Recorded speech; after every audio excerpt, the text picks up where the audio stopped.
अगर आप मुझसे ये पूछें कि वो एक ऐसी कौन सी चीज़ है जो मुझे आज भी बहुत ज़्यादा ट्रिगर करती है, तो मैं कहूँगी कि वो गाली है। ख़ास तौर पे जब वो उर्दू ज़बान में दी जाती है तो उसकी तकलीफ़ थोड़ी सी ज़्यादा होती है। चाहे किसी को भी दी जा रही हो, मुझे आज भी महसूस होता है जैसे मैं बहुत ट्रिगर होती हूँ।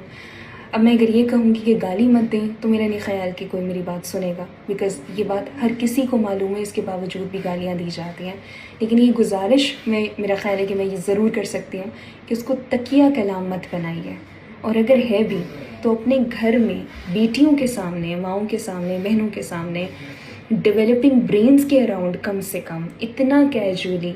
गाली का इस्तेमाल ना करें, और अगर है तो थोड़ा सा कम कर दें, क्योंकि आपको एहसास नहीं है कि ये जो हम गाली दे जाते हैं बात बात में, उसका हमारे अराउंड मौजूद वो बच्चे जो अभी बढ़ रहे हैं, जिनके जहन अभी तश्कील हो रहे हैं, उनके ऊपर क्या असर आता है। एक तरफ से आप इस बात का ऐलान करते हैं कि आपको अपनी बेटी से, अपनी बीवी से बहुत मोहब्बत है, दूसरी ही तरफ आप उनके जिस्म को, उनकी ज़ात को किसी ऐसे लिबादे में ओढ़ देते हैं जो उनको बरहना कर देता है। तो ये ख़ासा तकलीफ़ है और बहुत कन्फ्यूजिंग एक्सपीरियंस होता है, स्पेशली अगर आपकी बेटी टीनेजर है। वो इस चीज़ को सुनने के बाद इस बात पर कायल नहीं हो पाती है कि उसको एक बाप की सूरत में आपको इज़्ज़त देनी है, प्यार देना है, शफ़क़त देनी है, आपको एज़ अ मेंटोर लेना है या नहीं लेना है।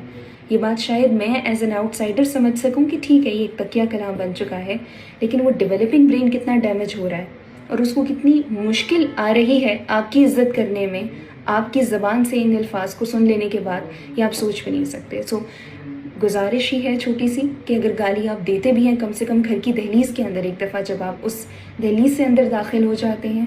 फिर कोशिश करें कि कम से कम उसको दें। लेकिन ये एक ऐसी चीज़ है जिसको अगर बिल्कुल ख़त्म भी कर दिया जाए तो आपकी बात, आपकी ज़ात के अंदर मेरा ख़्याल है एक भारीपन सा आ जाता है, जब आप अपनी बात को बग़ैर किसी गाली का सहारा लिए बग़ैर लोगों को कायल करने के काबिल बना देते हैं। सो प्लीज़, गाली बहुत